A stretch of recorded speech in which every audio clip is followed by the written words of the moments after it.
Hi hello, ഞാനിന്ന് നല്ലൊരു വറുത്തരച്ച ചെമ്മീൻ റെസിപ്പി ആയിട്ടാണ് വന്നിട്ടുള്ളത്.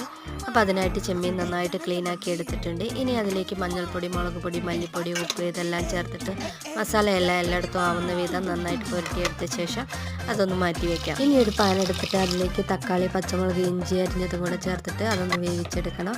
അപ്പോഴേക്കും നമുക്ക് അതിലേക്കുള്ള അരപ്പ് തയ്യാറാക്കിയെടുക്കാം. അതിനായിട്ട് നാളികേരം, ചെറിയ ഉള്ളി, വെളുത്തുള്ളി, വലിയ ജീരകം, കറിവേപ്പില ഇതൊക്കെ ചേർത്തിട്ട് നന്നായിട്ടൊന്ന് വറുത്തെടുത്തിട്ട് ചട്ടി വാങ്ങി വെച്ചതിന് ശേഷം അതിലേക്ക് കുറച്ച് മുളക് പൊടി ഇട്ട് കൊടുത്തിട്ട് ഇളക്കി കൊടുക്കുക. ഇനി ഇത് ചൂടാറിയ ശേഷം അരച്ചെടുക്കാം. തക്കാളി വെന്ത ശേഷം മസാല പുരട്ടിയ ചെമ്മീൻ പാനിലേക്ക് ഇട്ട് കൊടുത്തിട്ട് അരപ്പും ആവശ്യത്തിന് വെള്ളവും ഉപ്പൊക്കെ ചേർത്തിട്ട് വേവിച്ചെടുക്കണം. ഇതിൻ്റെ കുക്കിംഗ് ടൈം എന്ന് പറയുന്നത് അരമണിക്കൂറാണ്. ഇനി നമ്മളതൊന്ന് വറുത്തെടുക്കണം. ചെറിയ ഉള്ളിയും കറിവേപ്പിലയും ഇട്ടിട്ട് മൂപ്പിച്ചെടുത്ത് കറിയിലേക്ക് ഇട്ട് കൊടുത്താൽ നമ്മുടെ ടേസ്റ്റിയായ ചെമ്മീൻ കറി റെഡി.